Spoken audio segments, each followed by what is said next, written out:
दक्ष के सीने में जलन हो रही थी। दक्ष ने लंबी सांसें ली और कहा, मैंने अपनी शारीरिक क्षमता से अधिक की ऊर्जा प्राप्त कर ली है। दक्ष की नसें तन गई थी। रक्त प्रवाह सामान्य से काफी तेज था। दक्ष ने अपने सीने को दबाया, लेकिन इसके बाद भी उसे राहत नहीं मिली। अंततः दक्ष ने एक बार फिर आध्यात्मिक साधना शुरू कर दी। कुछ ही देर की आध्यात्मिक साधना के बाद दक्ष सामान्य महसूस करने लगा। दक्ष पहले से कई गुना शक्तिशाली हो चुका था, इसीलिए वो अपने अभ्यास से काफी संतुष्ट और प्रसन्न दिख रहा था। अपनी वर्तमान क्षमता का इस्तेमाल कर दक्ष निश्चित रूप से नकारात्मक शक्ति समूह को पराजित कर सकता था। इसके अलावा दक्ष के पास ऋण तकनीक से संपन्न हथियार भी थे। दक्ष यदि अपनी स्पेस स्टोर की शक्तियों का उपयोग नहीं भी करता तो भी उससे मुकाबला करना झुंझुनू के किसी भी योद्धा के लिए लगभग नामुमकिन था। ट्रेनर कैलाश और ट्रेनर केदार जैसी शक्तियों से भी वो मुकाबला कर सकता था। हालांकि चिनाई को हराने को लेकर दक्ष अब भी आश्वस्त नहीं था। दक्ष ने अभ्यास बंद कर दिया और कमरे से बाहर निकल आया। उसने वारिस निवास के बाहर का मुआयना किया। तभी उसकी नजर एक बेर के पेड़ पर पड़ी। सारे बेर पके हुए थे। पेड़ के नीचे खूबसूरत पोशाक में एक महिला खड़ी थी। सुनहरे रंग की पोशाक में वो बेहद खूबसूरत दिख रही थी। दक्ष ने उसे गौर से देखा। सोनालिका? सामने सोनालिका को देखकर दक्ष को अजीब लगा। उसे हैरानी भी हो रही थी कि चंद्रवंशी राक्षसी समुदाय की वरिष्ठ योद्धाओं में से एक सोनालिका इस समय अकेले एक पेड़ के नीचे खड़ी है। उसे देख ऐसा लग रहा था जैसे वो किसी का इंतजार कर रही हो। दक्ष खुश था। पूर्व जन्म से ही सोनालिका के साथ उसका संबंध रहा है। सुहाने मौसम में अपने एक दोस्त से मिलना वाकई आनंददायक रहेगा। उत्साही दक्ष तेजी से सोनालिका की ओर बढ़ा, लेकिन तभी सोनालिका के शरीर से लाल छाया निकली और उसने तलवार से दक्ष पर हमला कर दिया। भले ही सोनालिका ने दक्ष पर एक तलवार से हमला किया था, लेकिन तलवार की 1000 छाया थी जो कि अलग अलग तलवारबाजी तकनीक के द्वारा संचालित की जा रही थी। इसलिए दक्ष के लिए उनका सामना करना चुनौतीपूर्ण था। दक्ष ने फौरन आध्यात्मिक शरीर को प्रकट किया और खुद पीछे हट गया। सोनालिका का वार दक्ष के आध्यात्मिक शरीर पर हुआ और वास्तविक शरीर सुरक्षित रहा। हालांकि अगले ही पल सोनालिका ने दक्ष पर दूसरा हमला कर दिया और फिर दर्जनों हमले किए, जिसकी वजह से दक्ष को संभलने का मौका नहीं मिल सका। लगातार हमलों की वजह से दक्ष को संभलने का मौका भी नहीं मिल रहा था। हालांकि अंत में उसे अपनी स्पेस स्टोर की तकनीक का उपयोग करना पड़ा, जिसकी वजह से उसकी गति सामान्य से 10 गुना तेज हो गई और एक हमले के बाद उसने सहजता से मुकाबला करना शुरू कर दिया। अब दक्ष और सोनालिका के बीच बराबर का मुकाबला हो रहा था। दोनों एक दूसरे पर घातक वार कर रहे थे। इस बार दर्जन भर हमले के बाद सोनालिका के शरीर से निकली छाया वापस उसके शरीर में लौट गई। तुम्हारी तलवारबाजी तकनीक इतनी भी बुरी नहीं है। तुम पहले से काफी बेहतर प्रदर्शन कर रहे हो। तुम्हारी तलवारबाजी तकनीक को रोकना विशिष्ट तलवारबाजों के लिए भी कठिन होगा। दक्ष को सोनालिका ने गौर से देखा। दक्ष ने अपनी तलवार को म्यान में रखा और मुस्कुराया। तुम सही समय पर आई हो। तुम्हारे लिए एक सवाल है। सोनालिका ने सहजता से पूछा। कहो। दक्ष ने कहा, तुमने मेरी तलवारबाजी तकनीक को बहुत अच्छा कहने के बजाय बुरा नहीं है कहा। ऐसा क्यों? सोनालिका ने कहा, युद्ध अनुभव की कमी है तुम में, इसलिए तुम्हें ऐसा महसूस हो रहा है। दक्ष गंभीर हो गया। सोनालिका ने मुस्कुराते हुए पूछा, क्या तुम्हें इस बात का अफसोस हो रहा है? दक्ष ने कहा, इसमें मेरी क्या गलती है जो अफसोस हो? दक्ष जो कुछ भी करता था वो काफी सोच समझ कर किया करता था। उसे किसी भी चीज का कभी पछतावा नहीं होता था। यहां तक कि पिछले जीवन में चिनाई से प्रेम करने में भी कभी उसे पछतावा नहीं हुआ। दक्ष ने अपनी बातें जारी रखी। ऐसा लगता है कि तुम पछतावा का मतलब नहीं जानती हो, इसलिए तुम इस तरह की बातें कर रही हो। सोनालिका ने महसूस किया कि दक्ष को उसकी बातें बुरी लग गई है, लेकिन उसने भी बोलना जारी रखा।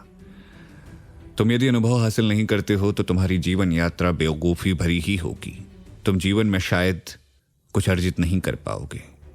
अनुभव ही योद्धा को महान बनाता है। अन्यथा तलवारबाजी तकनीक में भले ही तुम निपुण हो जाओ, लेकिन तुम नकली योद्धा से अधिक कुछ नहीं बन पाओगे। सोनालिका ने जो कुछ कहा वो तार्किक था, इसलिए दक्ष ने बुरा नहीं माना। सोनालिका ने पूछा, तुमने कितने जीवन की आदाश को एकीकृत किया है? दक्ष ने कहा, 6 जीवन की। सोनालिका ने अपना सर हिलाया और कहा, 6 जीवन के अनुभव तुम्हारी क्षमता को बेहतर करेंगे। दक्ष ने कहा, हम दोनों ने तीसरे जीवन में 300 साल एक साथ गुजारे थे। उस दौरान कई चीजें भी हुई जो अविस्मरणीय यादें बन गई हैं। क्या तुम भी उसे याद करती हो? सोनालिका का चेहरा उतर गया। फिर उसने तेज आवाज में कहा, वो सब भ्रम है, ऐसा कुछ नहीं है। दक्ष ने मुस्कुराते हुए पूछा, क्या तुमने मुझे पसंद कभी किया है या नहीं? सोनालिका की पलकें झुकी हुई थी। वो इस समय नई दुल्हन की तरह शर्मा रही थी। कुछ देर बाद सोनालिका ने पूछा, तुमने मुझसे ऐसा क्यों पूछा? दक्ष खुद से झूठ नहीं बोलना चाहता था, इसलिए उसने अपनी सच्ची भावनाओं को बता दिया। दक्ष की बातें सुनकर सोनालिका ने अपनी मुट्ठी भींच ली। उसकी सांसें तेज हो गई। जाहिर है कि वो अंदर ही अंदर काफी भावुक महसूस कर रही थी। दक्ष ने कहा, मैंने 7वें जीवन काल की याददाश्त को एकीकृत नहीं किया है। क्या तुम बता सकती हो कि 7वें जन्म में हमारे बीच क्या हुआ था? इन बातों का कोई मतलब नहीं है। बेहतर होगा कि हम इन चीजों को लेकर चर्चा ना करें। सोनालिका असहज महसूस कर रही थी। उसे ऐसा लग रहा था जैसे दोबारा उसे पिछले जीवन की यादों में घसीटा जा रहा है। अचानक सोनालिका के होठों के कोने से खून निकलता हुआ दिखा। दक्ष को अब एहसास हुआ कि सोनालिका कितनी बुरी तरह से घायल है। इससे पहले कि सोनालिका नीचे गिर जाती, दक्ष ने उसकी कमर पकड़ ली और मुंह में औषधि गोली डाल दी। दक्ष की हथेली की गर्माहट महसूस कर सोनालिका असहज हो गई। वो दक्ष को गौर से देखने लगी। हालांकि इस बार उसने ना तो दूर जाने की कोशिश की और न ही दक्ष पर हमला किया। यदि दक्ष की जगह कोई और योद्धा होता तो सोनालिका अवश्य ही उस पर हमला कर देती। दक्ष ने पूछा, क्या तुमने किसी शक्तिशाली योद्धा से मुकाबला किया है जिसकी वजह से तुम इतनी बुरी तरह से घायल हो चुकी हो? सोनालिका ने लंबी सांस ली और कहा, मैंने 4 शक्तिशाली दुश्मनों को मार डाला। वो भी मैंने अपनी तलवारबाजी तकनीक का इस्तेमाल कर ही किया था। मैं महान योद्धा भले ही नहीं हूं, लेकिन मेरी क्षमता कमतर नहीं आंकी जा सकती है। सोनालिका स्वाभिमानी योद्धा थी। यहां तक कि यदि वो घायल भी हो गई थी, फिर भी उसके प्रतिद्वंदी को इस बात का पता नहीं चला कि वास्तव में दूसरा उससे अधिक मजबूत है। हालांकि दक्ष की मां यशोधरा की सुरक्षा प्रबंध के दौरान ही वो घायल हुई थी, इसलिए दक्ष को बुरा भी महसूस हो रहा था। दक्ष ने कहा, नकारात्मक शक्ति समूह में कौन कौन समुदाय शामिल है? सोनालिका ने कहा, चंद्रवंशी राक्षसी समुदाय और कसाई समुदाय को छोड़कर जितने भी छोटे समुदाय हैं, सभी ने मिलकर गठबंधन बना लिया है। चंद्रवंशी समुदाय और कसाई समुदाय का मत है कि जब तक अमर पिशाचों का संकट नहीं टल जाता है, तब तक मानव योद्धा आपस में मुकाबला नहीं करेंगे। दक्ष ने कहा, तो आज रात मैं नकारात्मक शक्ति समूह के वरिष्ठ योद्धा को निश्चित रूप से मार डालूंगा। सोनालिका ने लंबी सांसें ली और कहा, आवेगी बनना कतई उचित नहीं है। मैंने पहले ही 4 शक्तिशाली योद्धाओं को मार डाला है, इसलिए अब हमें बड़ी चुनौती मिलेगी। सोनालिका इस बात से चिंतित थी कि बदला लेने की जल्दबाजी में दक्ष खुद पर से नियंत्रण खो सकता है। दक्ष ने कहा, यदि हम देर करते हैं तो वो सभी दोबारा हाथ नहीं लग पाएंगे। सोनालिका ने कहा, तो इसमें चिंता की कोई बात नहीं है। रक्तप्रास की गोलियों का सेवन कर मैं 3 दिनों में पूरी तरह से ठीक हो जाऊंगी। फिर हम आसानी से उन सबको मार सकते हैं। ठीक है, यदि ऐसा है तो हम उन्हें कुछ और दिनों के लिए जीवित रहने दे देते हैं, दक्ष ने कहा। रून तकनीक से संपन्न हथियारों के साथ दक्ष को पूरा यकीन था कि वो नकारात्मक शक्ति से संपन्न योद्धाओं को आसानी से हरा सकता है, लेकिन उनकी गति काफी तेज थी, इसलिए उन्हें रोकना दक्ष के लिए निश्चित रूप से चुनौतीपूर्ण होगा। दूसरी तरफ यदि दक्ष ने उन सभी को हरा दिया तो निश्चित रूप से समूची दुनिया को हैरानी होगी और दक्ष के दुश्मन उसे खत्म करने के लिए नई नई योजनाओं पर विचार करेंगे। इसलिए दक्ष ने अपना मन बदल लिया। दक्ष ने मोक्षनी को नकारात्मक शक्ति समूह पर नजर रखने का निर्देश दिया और उसे सख्त लहजे में कहा कि यदि कोई नकारात्मक शक्ति समूह कोई कदम उठाता है तो फौरन उसे इसकी जानकारी दी जाए। अगले 3 दिनों तक दक्ष ने एक बार फिर आध्यात्मिक साधना जारी रखी। उसकी क्षमता और तेजी से बढ़ने लगी। दक्ष ने अब शुक्र मंडल की क्षमता को विकसित करने का फैसला किया। हालांकि दक्ष ने पहले ही गोली निगल ली थी, लेकिन गोली की ऊर्जा को अब तक पूरी तरह से वो अवशोषित नहीं कर सका था। पेंटिंग के अंदर 3 दिनों के अभ्यास के बाद दक्ष ने महसूस किया कि उसकी क्षमता में तेजी से बढ़ोतरी हुई है। मेरी उम्मीद से अधिक मेरी क्षमता में बढ़ोतरी हुई है, इसीलिए मैं पूरी तरह से आश्वस्त हूं कि अगले कुछ दिनों में मैं शुक्रमंडल का योद्धा बनने में कामयाब हो जाऊंगा। क्योंकि दक्ष चाहकर भी इतनी जल्दी शुक्रमंडल की क्षमता को विकसित नहीं कर सकता था, इसलिए दक्ष पेंटिंग से बाहर निकल आया। खरगोश, बंदर, गुलजीत और दासी साधिका को भी बाहर बुलाया और नकारात्मक शक्ति समूह से निपटने के लिए उसने योजना बनाई। योजना के मुताबिक दक्ष ने रात में कार्यवाही करने का फैसला किया। दूसरी तरफ वेंकैया की मौत के बाद तनिष्का भी घबराई हुई थी। उसने पलटवार करने का फैसला किया, लेकिन उसे सम्राट अरविंद के सैनिकों के द्वारा ऐसा करने से रोक दिया गया। हालांकि तनिष्का गुस्से में थी, वो जल्द से जल्द जाना चाहती थी। उसने चिल्लाते हुए सम्राट अरविंद के सैनिकों से कहा, तुम लोगों को भले ही जो कुछ करना हो, मुझे किसी भी काम के लिए मत रोको। सैनिकों ने तनिष्का को समझाया कि एक हमले के बाद वारिस निवास के आसपास कई शक्तिशाली मानव योद्धा इकट्ठे हो सकते हैं, इसलिए वहां जाना खतरनाक है। लेकिन लाख समझाने के बाद भी तनिष्का ने किसी की बात नहीं सुनी। उसने झुंझलाते हुए कहा, वेंकैया जैसे शक्तिशाली योद्धा के मारे जाने के बाद भी मैं यदि चुप बैठी रहती हूं तो मेरा उपहास किया जाएगा। मैं मर सकती हूं, लेकिन अपमानित होकर जीना मेरे लिए असंभव है। एक योद्धा ने कहा, आप नकारात्मक शक्ति समूह के वरिष्ठ और विशिष्ट योद्धा हैं। यदि आप खतरे में होंगे तो यह नकारात्मक शक्ति समूह के सम्मान को ठेस पहुंचाने वाला होगा। वैसे भी हमारा अनुमान है कि दक्ष अब तक मध्य क्षेत्र अवश्य पहुंच चुका है, और यदि ऐसा है तो अपनी मां की सुरक्षा के लिए वह हर संभव प्रयास करेगा। यह सुनकर तनिष्का की आंखें फैल गई। क्या ऐसा संभव है कि वेंकैया की हत्या दक्ष ने ही की हो? एक वरिष्ठ योद्धा ने कहा, बिल्कुल यह संभव है। तनिष्का को यकीन नहीं था कि केंद्रीय सत्ता का अपराधी होने के बाद भी दक्ष वहां आने की हिम्मत करेगा। उसने पूछा, तुम ऐसा अनुमान कैसे लगा सकते हो कि वो मध्य क्षेत्र में आ चुका है?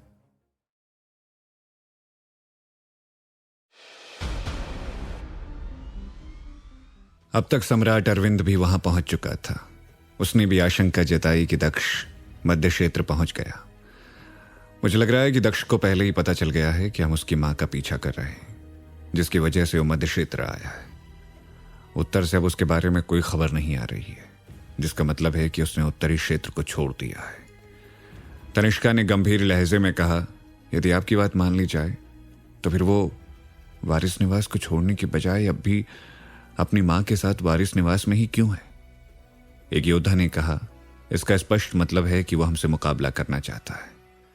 तनिष्का ने कहा, क्या उसे सच में लगता है कि वो हमसे मुकाबला करने में सक्षम है? तनिष्का ने दक्ष का उपहास किया और कहा, यदि मैं उसकी जगह होती तो अपनी जान बचाने के लिए मध्य क्षेत्र से बचकर निकल जाती।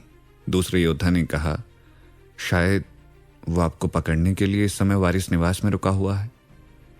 साथी योद्धाओं की बात सुनकर तनिष्का असहज महसूस कर रही थी, लेकिन काफी सोच विचार करने के बाद सम्राट अरविंद और उनके योद्धाओं की बातें सही लगी। यदि वास्तव में दक्ष वारिस निवास में आ गया है तो निश्चित रूप से उसने युद्ध संरचना का गठन स्थापित कर लिया होगा। इसलिए वहां पहुंचना न केवल बेवकूफी होगी बल्कि नुकसानदेह भी होगा। तनिष्का ने कहा, कि आप लोग कह रहे हैं कि हमें इंतजार करना चाहिए ताकि दक्ष खुद ही हम पर हमला करे? एक वरिष्ठ योद्धा ने कहा, सही बात है। अब हमें यह देखना होगा कि कौन अधिक धैर्यवान है। तनिष्का ने मुस्कुराते हुए कहा, मैं आपकी तरह धैर्यवान नहीं हूं। मैं खबर फैलाऊंगी कि इस समय मैं यहां हूं ताकि वो हमले के लिए मजबूर हो सके। बेवकूफ, ऐसा करने से तुम उसे डरा नहीं पाओगी। बेहतर होगा कि हम रक्षा मंत्रालय के योद्धाओं से संपर्क कर वारिस निवास पर हमला करने की कोशिश करें, सम्राट अरविंद ने कहा। तनिष्का ने अन्य योद्धाओं को देखा और कहा, यदि ऐसा है तो जल्द ही रक्षा मंत्रालय के योद्धाओं से संपर्क करो और उनके साथ समूह बनाकर दक्ष को पकड़ने की कोशिश करो। यदि हम उसे पकड़ लेते हैं और उसके सारे अभ्यास संसाधनों को अपने नियंत्रण में ले लेंगे, रक्षा मंत्रालय भी लंबे समय से उसे ढूंढना चाह रही है, उनकी भी खोज पूरी हो जाएगी। केंद्रीय सत्ता उसे दंडित करेगी और शाही कारागार में डाल दिया जाएगा, सम्राट अरविंद ने कहा।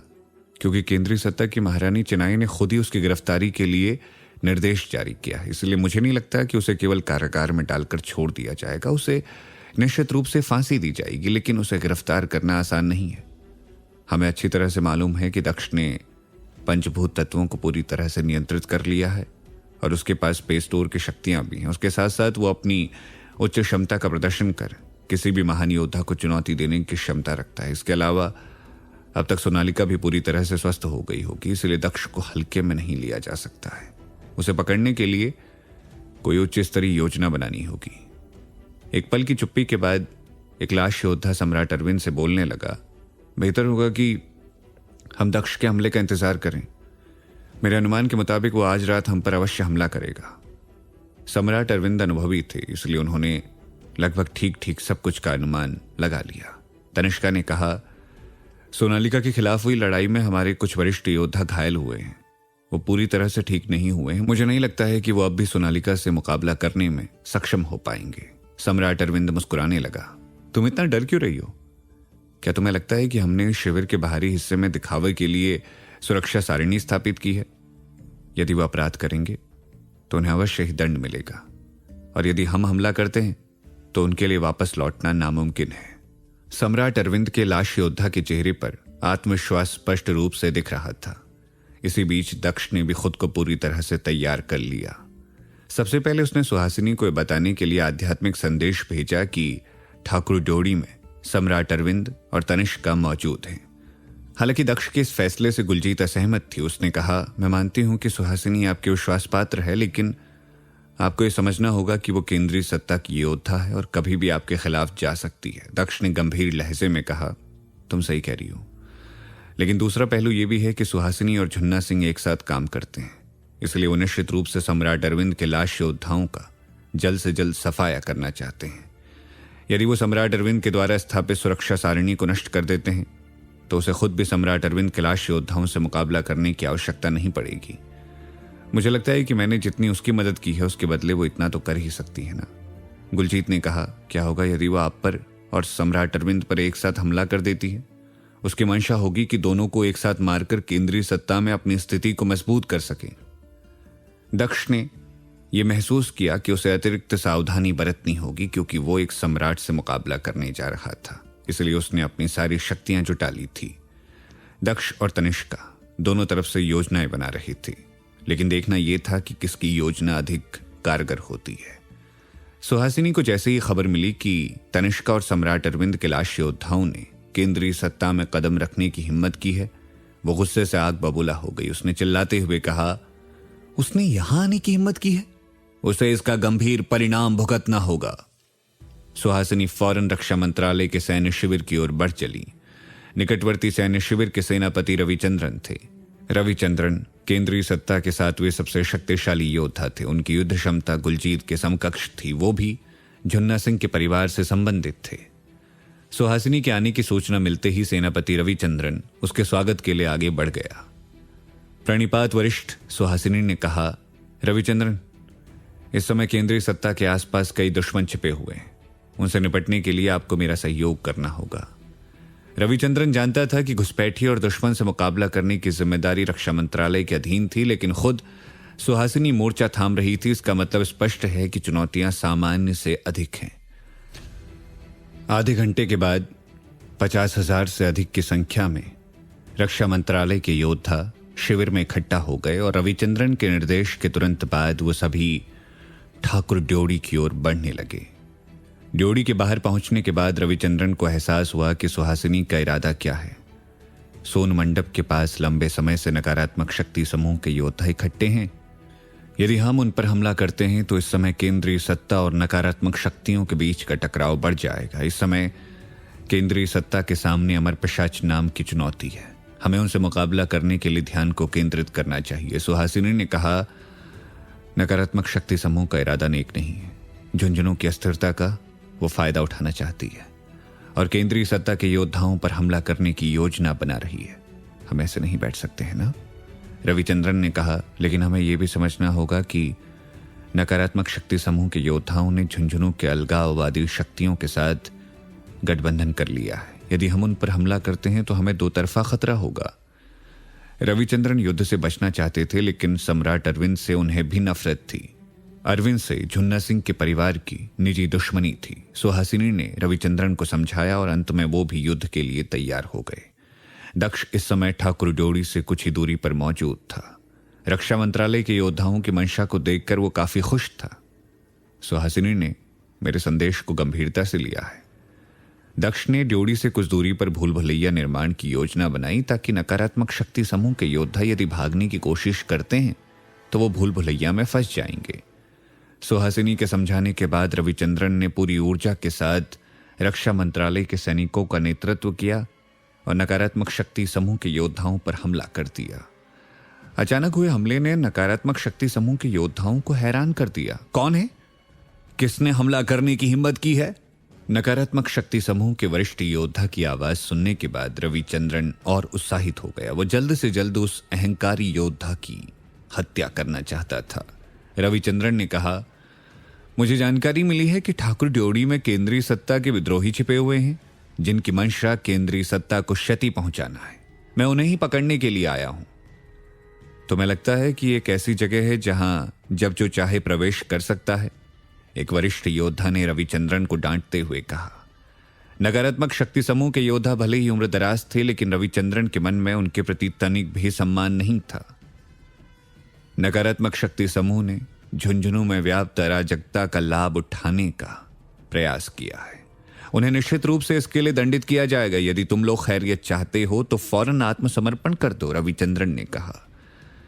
नकारात्मक शक्ति समूह के वरिष्ठ योद्धा को यह देखकर हैरानी हुई। उसने कहा, रक्षा मंत्रालय के सेनापति होने के बाद भी रविचंद्रन की इतनी हिम्मत नहीं थी कि इतने आत्मविश्वास से मेरे सामने बात करे। उसके आत्मविश्वास के पीछे की वजह क्या है?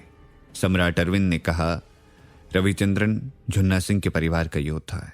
वो निश्चित रूप से मुझे गिरफ्तार करने के लिए यहां आया होगा। तनिष्का के चेहरे पर तिरस्कार का भाव था। उसके यहां आने की हिम्मत कैसे हुई? और बिना किसी अपराध के वो आपको गिरफ्तार करना चाहता है? मैं उसके टुकड़े टुकड़े कर डालूंगा। अचानक एक भीष्म गेंद का विस्फोट हुआ। धमाका इतना जोरदार था कि ठाकुर ड्योढ़ी की धरती कांप उठी। पेड़ के सारे पत्ते नीचे गिर गए, यहां तक कि तनिष्का और सम्राट अरविंद के पांव कांपने लगे। इतने ताकतवर योद्धा समूह, मुझे यकीन नहीं हो रहा है कि ठाकुर ड्योढ़ी पर हमला करने के लिए रविचंद्रन अपने साथ इतने बड़े योद्धा समूह को लेकर आएगा। यह वाकई हैरान करने वाली बात है। सम्राट अरविंद का मन आशंकाओं से भर गया। उन्होंने तनिष्का को देखा और कहा, क्या यह संभव है कि रविचंद्रन की सेना में दक्ष भी शामिल हो? तनिष्का ने कहा, मुझे नहीं लगता है। वो केंद्रीय सत्ता का भी अपराधी है। केंद्रीय सत्ता समर्थित कोई भी योद्धा समूह ऐसी हिम्मत नहीं कर सकता है। तनिष्का ने कहा, सम्राट अरविंद भले ही मर चुके थे और अब वो लाश योद्धा के रूप में नकारात्मक शक्ति समूह के सबसे बड़ी ताकतों में से एक थे, लेकिन उनकी बौद्धिक क्षमता अब भी शीर्ष स्तरीय थी। उसका अनुमान 100% सत्य था। तनिष्का हमले के लिए पहले से ही तैयार थी। उसने शिविर के अंदर से ही रविचंद्रन के सीने को निशाना बनाते हुए हमला कर दिया। रविचंद्रन ने फौरन खुद का बचाव किया और भाले को पकड़ लिया। दुश्मन सोच रहे हैं कि उनकी चाल अधिक कारगर है और हम सोच रहे हैं कि हमारी चाल। अब समय है कि दुश्मनों को हम अपनी ताकत का एहसास करवाएं। हमारा संकल्प है कि जिस किसी ने केंद्रीय सत्ता की ओर अपनी नजरें उठाई, हम उसकी आंख फोड़ देंगे। जिस किसी ने केंद्रीय सत्ता के खिलाफ आवाज उठाई, उसकी गर्दन काट देंगे। और जिस किसी ने केंद्रीय सत्ता का खिलाफत करने की कोशिश की, उसे कुल सहित नष्ट कर देंगे। रक्षा मंत्रालय के योद्धाओं के लिए अपनी वीरता का प्रदर्शन करने का अनोखा अवसर है। क्या हम इसके लिए तैयार हैं? रविचंद्रन की बातें सुनकर रक्षा मंत्रालय के योद्धाओं ने जोशीले अंदाज में कहा, हम तैयार हैं अपने साम्राज्य की रक्षा के लिए। हम तैयार हैं दुश्मन पर वार करने के लिए। हम अपनी मातृभूमि की रक्षा के लिए, सर्वोच्च त्याग के लिए भी तैयार हैं। रक्षा मंत्रालय के योद्धाओं ने पूरे जोश के साथ नकारात्मक शक्ति समूह के योद्धाओं पर हमला कर दिया।